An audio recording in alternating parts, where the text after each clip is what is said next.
ಶ್ರೀರಸ್ತು ಶುಭಮಸ್ತು serial. Janardhan ಮಾಡಿದ ತಪ್ಪಿನಿಂದ ತನ್ನ ಸಂಪೂರ್ಣ ಆಸ್ತಿಯನ್ನು ಕಳೆದುಕೊಳ್ಳುತ್ತಾನೆ. ಶ್ರೀರಸ್ತು ಶುಭಮಸ್ತು ಧಾರಾವಾಹಿಯಲ್ಲಿ ಪೂರ್ಣಿಮಾಳಿಗೆ ದೀಪಿಕಾ ಮಾತಿಗೂ ಚುಚ್ಚುತ್ತಿದ್ದು ಅವಳಿಗೆ ಕಾಟ ಕೊಡುತ್ತಿರುವ ವಿಚಾರ ಅವರ ತಾಯಿಗೆ ಗೊತ್ತಾಗಿದೆ. ದೇವರ ಸ್ಥಾನದಲ್ಲಿ ಪೂರ್ಣಿಮಾಳನ್ನು ಭೇಟಿಯಾಗುವ ದೀಪಿಕಾ ತಾಯಿ ಅವಳ ಸಂಕಷ್ಟಕ್ಕೆ ಉತ್ತರವಾಗುತ್ತಾಳೆ. ನನ್ನ ಮಗಳ ಬುದ್ಧಿ ಸರಿಯಿಲ್ಲ, ಮನೆಯನ್ನು ಒಡೆಯದಂತೆ ನೋಡಿಕೊಳ್ಳುವ ಜವಾಬ್ದಾರಿ ನಿನ್ನ ಮೇಲಿದೆ. ಆದಷ್ಟು ನನ್ನ ಮಗಳ ಕಾಟವನ್ನು ಸಹಿಸಿಕೊ, ನಾನು ನಿನ್ನ ತಾಯಿಯಂತೆ ಎನ್ನುತ್ತಾಳೆ. ಪೂರ್ಣಿಮಾಳಿಗೆ ಇದೆಲ್ಲವೂ ಸಮಾಧಾನವನ್ನು ತಂದುಕೊಡುತ್ತದೆ. ಮನೆಗೆ ಬಂದು ಪೂರ್ಣಿಮಾ ದೀಪಿಕೆಯನ್ನು ವ್ಯಂಗ್ಯ ಮಾಡಿದರೂ ನಗುತ್ತಲೇ ಉತ್ತರಿಸುತ್ತಾಳೆ. ಇದು ದೀಪಿಕಾಳನ್ನು ಸಂಕಷ್ಟಕ್ಕೆ ಸಿಲುಕುವಂತೆ ಮಾಡುತ್ತದೆ. ಶಾರ್ವರಿ ಆಟದಿಂದ ಬೇಸತ್ತ ಮಹೇಶ.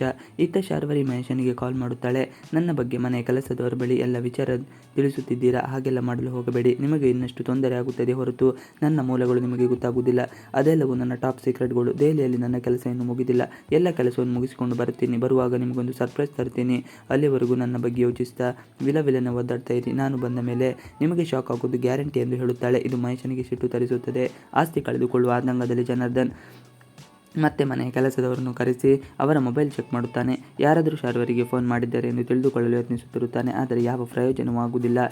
ಬಳಿಕ ಮಾಧವ ಒಂದು ಶಾರ್ವರಿಗೆ ಬರುವುದನ್ನು 2 ದಿನ ತಡವಾಗುತ್ತೆ ಎಂದು ಹೇಳುತ್ತಾನೆ. ಇತ್ತ ಜನಾರ್ದನ್ ಮನೆಗೆ ಲಾಯರ್ ಬರುತ್ತಾರೆ. ಇನ್ನು 3 ತಿಂಗಳ ಬಳಿಕ ನೀವು ಈ ಮನೆ ಬಿಟ್ಟು ಬೀದಿಯಲ್ಲಿ ನಿಲ್ಲಬೇಕು. ನಿಮ್ಮ ಮೊದಲ ಮಗುವನ್ನು ಅನಾಥಾಶ್ರಮಕ್ಕೆ ಬಿಟ್ಟಿದ್ದಕ್ಕೆ ಈ ಪರಿಸ್ಥಿತಿ ಬಂದಿದೆ. ಅವಳನ್ನು ಹುಡುಕಿಕೊಂಡು ಬಾರದೆ ಹೋದರೆ ಆ ಆಸ್ತಿಯಲ್ಲಿ ಅನಾಥಾಶ್ರಮಕ್ಕೆ ಸೇರುತ್ತದೆ ಎಂದು ಹೇಳುತ್ತಾರೆ. ಜನಾರ್ದನ್ನೇ ಮಗಳೇ ಪೂರ್ಣಿಮಾ. ಜನಾರ್ದನ್ ತನಗೆ ಹುಟ್ಟಿದ ಮೊದಲ ಮಗುವನ್ನು ಅನಿಷ್ಟೆ ಎಂದು ತಿಳಿದಿರುತ್ತಾನೆ. ಮಗು ಹುಟ್ಟಿದಾಗ ತನ್ನ ಬಿಸ್ನೆಸ್ಸಲ್ಲಿ ಲಾಸ್ ಆಗಿರುತ್ತದೆ.